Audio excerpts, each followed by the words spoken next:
बिस्मिल्लाहिर्रहमानिर्रहीम। अस्सलाम वालेकुम फ्रेंड्स, मैं हूं इश्तियाक अहमद और आप देख रहे हैं मिस्टर फ़ाइज़ इलेक्ट्रिक मेरा यूट्यूब चैनल। आज हमने इंस्टॉल किया है 4 किलोवाट का सिस्टम। इस पे हमने लगाए हैं इनवर्क्स के जो है वो 8 पैनल 585 वाट बाईफिशियल पैनल हैं। आप डबल ग्लास देख रहे हैं। तो यहाँ पे इस वक्त टाइम जो हो चुका है वो 3:30 हो चुका है स्ट्रक्चर फिट करते वक्त, और जो सिस्टम आगे हमने इंस्टॉल किया उसको लगाते वक्त। तो इसमें मेन चीज़ हम इस पे दो चीज़ें चलाएंगे, एक यानी कि वो वाला इन्वर्टर, और दूसरा जो है वो क्राउन का 4 किलोवाट का इन्वर्टर चलाएंगे इस पे। तो सबसे पहले ये आप इन्वर्टर देख लें, चेक कर लें। क्राउन कंपनी का 4 किलोवाट का इन्वर्टर है। तो ये काफ़ी मज़बूत और काफ़ी वज़नी इन्वर्टर होता है। अल्हम्दुलिल्लाह हमने काफ़ी जो है वो इस तरह के इन्वर्टर लगाए हैं, तो हमें किसी किस्म का इसमें कोई क्लेम नहीं आया। तो ये वाले इन्वर्टर की जो प्राइस है आजकल चल रही है वो 1,35,000 का ये 4 किलोवाट का इन्वर्टर मिला है। तो इसकी 2-3 सेटिंगें होती हैं जो आपने लाजमी करनी होती हैं। सबसे पहले फर्स्ट वाली सेटिंग जो इसकी होती है, एरो की को आपने प्रेस करके इसकी जो सेटिंग ओपन कर लेनी है। उसके बाद अप एंड डाउन करके आपने जो फर्स्ट वाली सेटिंग है उसको सेट करना है। वो है इसकी, यानी कि आप इसको सोलर पे चलाना चाहते हैं, बैटरी पे या यूटिलिटी पे। तो आपने जो रखना होता है, आपने रखना है SBU पे, इसको सेव कर लेना। उसके बाद जो अगली 5 नंबर वाली सेटिंग है वो आप, ये वाली सेटिंग है कि आप इसके साथ बैटरी कौन सी यूज़ करना चाहते हैं। तो बैटरी हम इसके साथ लगा रहे हैं जी वो ट्यूबलाइट है। तो आपने इसको AGN की बजाय या फ्लैट पे रखने की बजाय आपने इसको यूज़ पे रखना है। कोई भी किसी किस्म की भी बैटरी हो, जब आप यूज़ पे रखेंगे तो ये वाला सिस्टम जो है वो खुद ब खुद जो है वो ट्रेस करेगा कि इसके साथ बैटरी कौन सी लगी है और उसी के मुताबिक इसकी चार्जिंग करेगा। तो ये 2-3 इंपॉर्टेंट सेटिंग होती हैं किसी भी इन्वर्टर की जो आपने लाजमी करनी होती है। अगर आप इसको वापटा पे चला रहे हैं, वापटा भी शेयरिंग है साथ में, तो उसके लिए आपको चार्जिंग का भी मसला होगा कि चार्जिंग जो आपने कितने एम्पेयर पे रख के करना है। तो वो जो है वो इसके लिए मैंने पहले वीडियो बना दिया, आप देख सकते हैं। तो आप इसके साथ हम वापटा शेयरिंग नहीं कर रहे, सिंपल ये सिर्फ और सिर्फ सोलर पे ही चलेगा और घर का लोड प्रॉपर चलाएगा।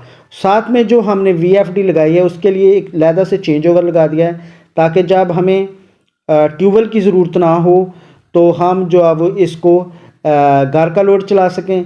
जब घर के ट्यूबवेल की ज़रूरत हो तो इसको ऑफ़ करके जो है वो हम जो है वो चेंज करके VFD पे करंट ले आएंगे। तो VFD को सिंगल फेस चलाने के लिए यहाँ पे एक और चीज़ है कि हम इस VFD के साथ जो पंप चला रहे हैं वो सिंगल फेस 3x3 का मोनो ब्लॉक वाटर पंप है। तो उसके लिए थोड़ी सी इम्पोर्टेंट सेटिंग होती है, इसके वोल्टेज और इसकी एम्पेयर वगैरह की सेटिंग करनी होती है। तो यहाँ पे ये VFD जो है वो इसकी मास्टर सेटिंग होती है PE में। अगर आपको कोई इसके बारे में इल्म नहीं है तो आप बाहर इसकी 2-3 सेटिंगें हैं, यानी कि P0, PB और P2 में ये जो पैरामीटर हैं इनके अंदर इसकी सेटिंग होती हैं। अगर आप अलग से वीडियो देखना चाहते हैं तो इंशाल्लाह वो भी आपको एक एक चीज़ के लिए बना दूंगा। तो जो मास्टर सेटिंग होती है वो PE में होती है। इसका जो PE की सेटिंग खोलने के लिए आपको एक जो पासवर्ड लगाना पड़ता है 40721।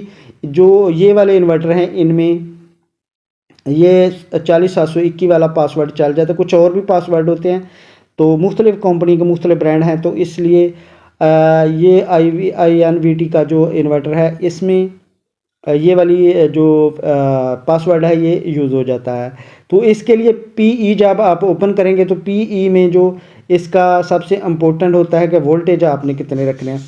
तो उसके लिए यहाँ पे वोल्टेज सेलेक्ट होते हैं, जो डिफ़ॉल्ट सेटिंग होती है उसमें 380 होते हैं। आपने जो इसके लिए करने हैं 220 वोल्ट करने होते हैं।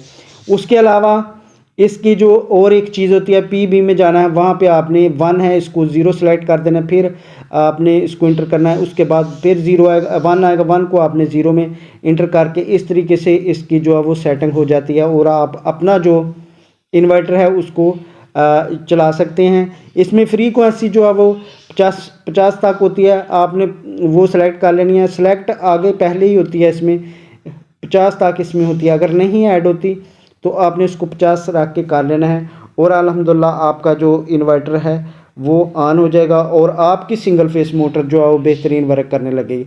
उसके बाद इसमें जो एक और चीज़ होती है कि आपने इसको वोल्टेज के मुताबिक इसकी जो इनपुट वोल्टेज है उसके मुताबिक इसका जो वो पैरामीटर एक सेटिंग करनी होती है, वो भी इंशाल्लाह आपको गाइड करूँगा। वो अगर आपके 400 वोल्ट हैं तो आपने उसको 70 पे रखना है। तो इसके अलावा अगर आपके वोल्टेज ज़्यादा आ रहे हैं तो आपने उसको बढ़ा देना है। इस तरीके से उसकी सेटिंग है।